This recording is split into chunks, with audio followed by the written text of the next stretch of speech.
Assalamualaikum warahmatullahi wabarakatuh. Saya Raudatul Afidah dari kelas 2A Prodi S1 Farmasi ingin menjelaskan tentang toksikokinetik beserta review jurnal.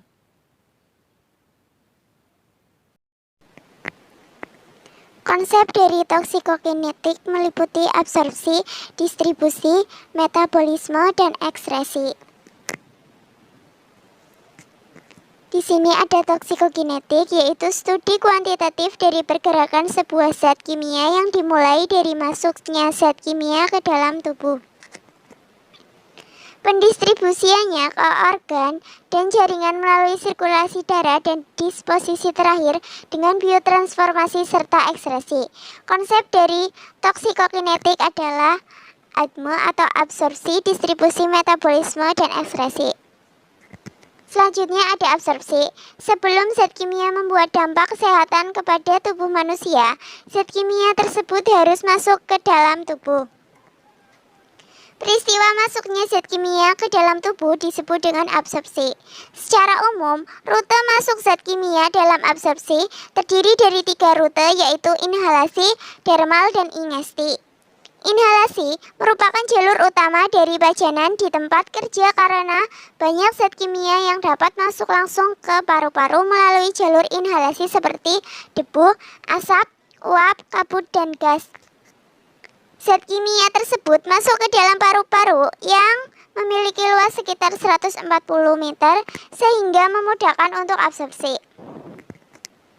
Selanjutnya, kontak kulit adalah rute kedua yang terpenting dalam absorpsi. Kulit memiliki total luas sekitar 2 m dengan kemampuan untuk mengabsorpsi zat kimia, terutama yang berbentuk cairan seperti KOH ataupun aerosol seperti pestisida.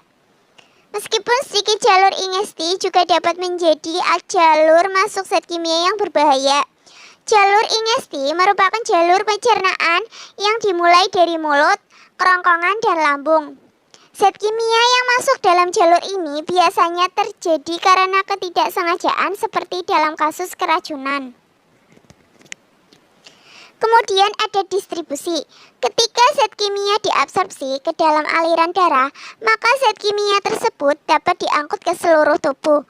Proses ini disebut distribusi, yang merupakan proses reversibel, yaitu zat kimia dapat masuk ke dalam sel dari darah ataupun bisa masuk ke darah dari sel.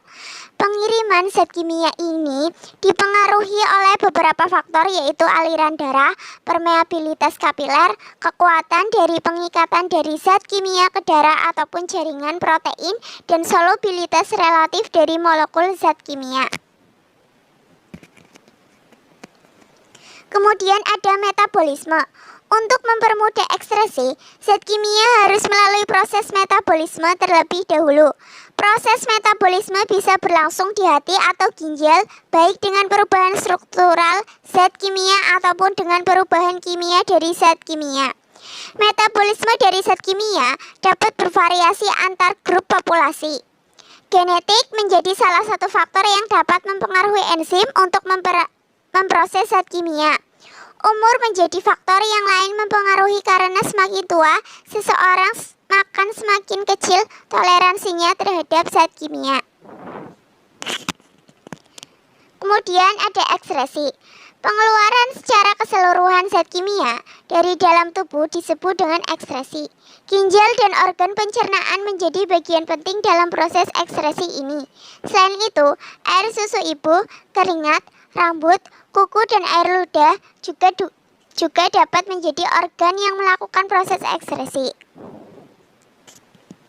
Di sini selanjutnya akan membahas tentang review jurnal pengaruh pemberian timbal BB asetat per oral terhadap kadar glukosa darah pada mencit musculus jantan BLB Persi. Pendahuluan. Pemanfaatan benda-benda yang bersifat logam untuk berbagai kebutuhan manusia telah cukup lama dikenal.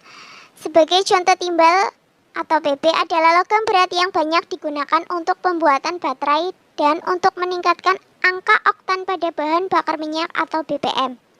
Sebagian peralatan rumah tangga juga terbuat dari bahan yang mengandung timbal, seperti sendok, garpu, peralatan memasak, dan lain-lain. Para peneliti telah beberapa kali melakukan penelitian tentang kadar pencemaran timbal atau PB di Indonesia.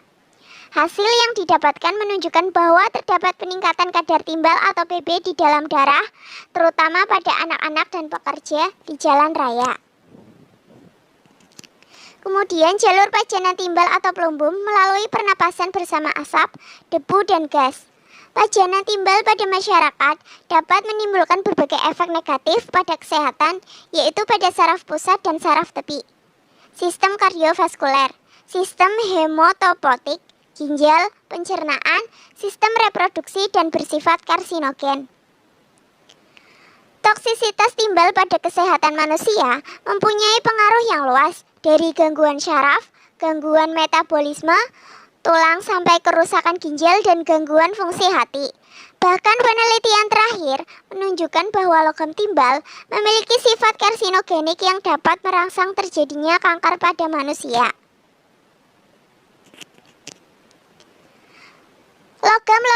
Logam yang bersifat toksik meningkatkan produksi dari radikal bebas. Proses terjadinya kerusakan akibat timbal disebabkan berbagai faktor. Timbal secara langsung dapat menghambat kerja enzim.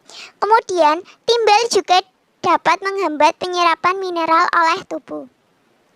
Tujuan dari penelitian ini adalah untuk menganalisis kadar glukosa darah mencit atau mus muskulus jantan BLB bersih yang telah diinduksi timbal asetat peroral. Mencit atau mus muskulus jantan BLB bersih, hewan coba dikelompokkan dalam dua kelompok perlakuan sebagai berikut. Kelompok 1 menggunakan cmCNA 0,5% secara sonde sebanyak 0,1 mili selama 35 hari. Kelompok 2 menggunakan PB asetat dosis 75 mg per kilogram BB hari secara sonde sebanyak 0,1 mili selama 35 hari. Masing-masing kelompok perlakuan terdiri dari 10 hewan uji. Parameter yang diukur adalah BB per gram, mencit, dan kadar gula darah miligram per dl. Metode penelitian. Peneliti eksperimental murni untuk menguji pengaruh pemberian timbal atau PB asetat peroral terhadap peningkatan kadar glukosa darah, mencit, atau mus muskulus jantan BLB bersih.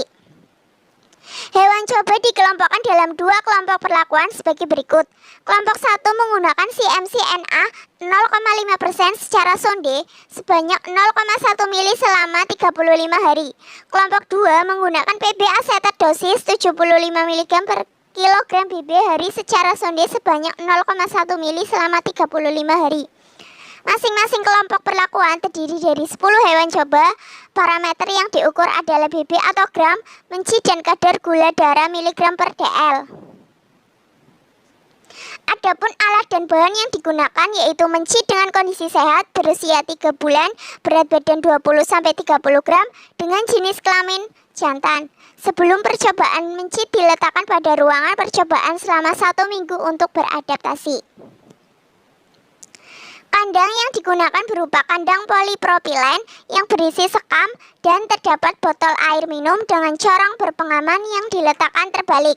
Makanan yang diberikan adalah makanan mencit berupa konsentrat BR1 yang terbuat dari katul dan jagung.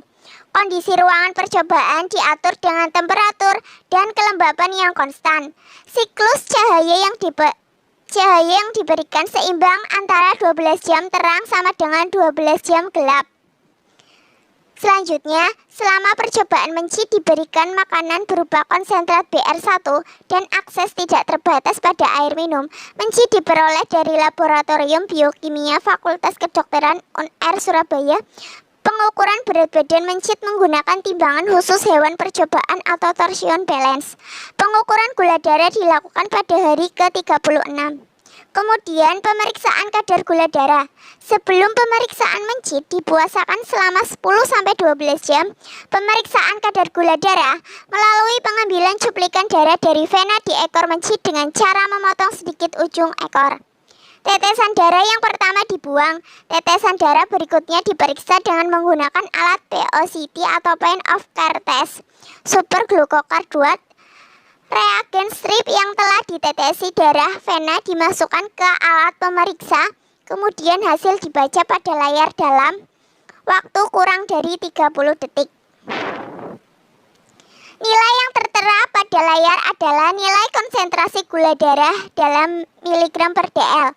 Prinsip pemeriksaan kadar gula darah adalah berdasarkan reaksi oksidasi enzimatik, yaitu sampel darah vena dalam reagen strip yang mengandung glukos oksidase atau GOD dan potasium ferrisianida sehingga terbentuk potasium ferrosianida.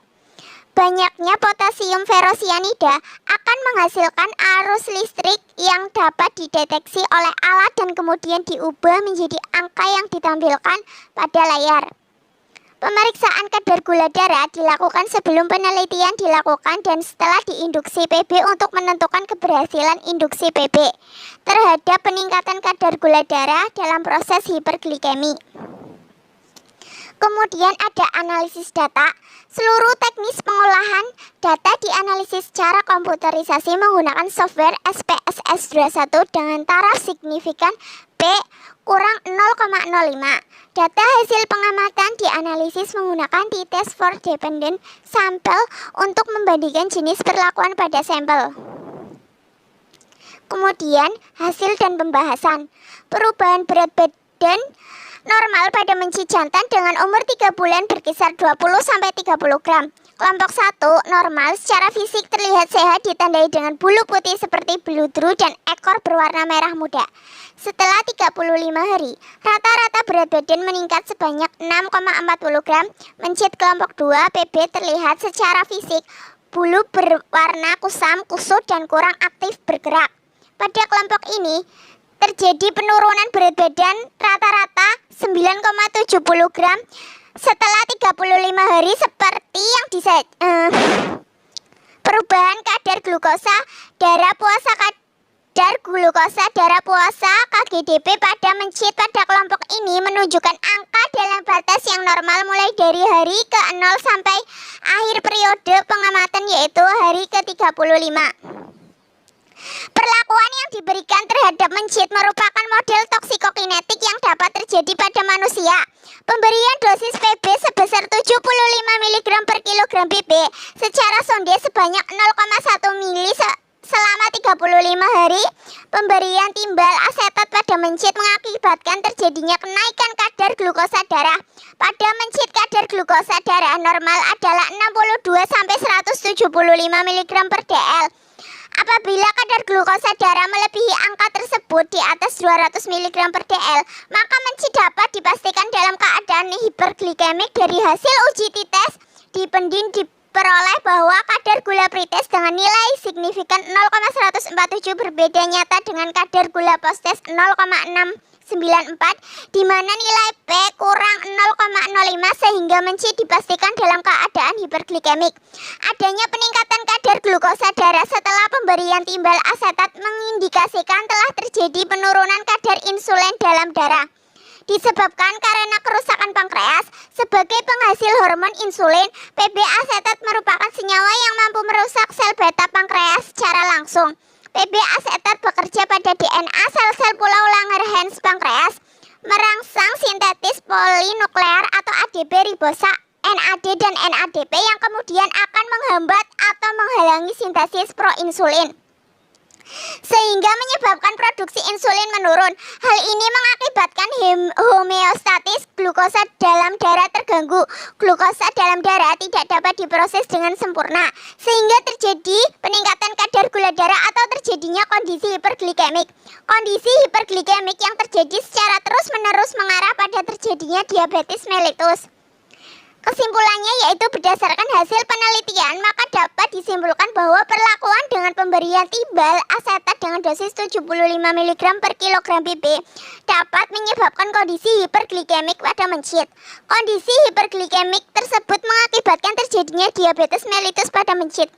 Sekian penjelasan dari saya. Wassalamualaikum warahmatullahi wabarakatuh.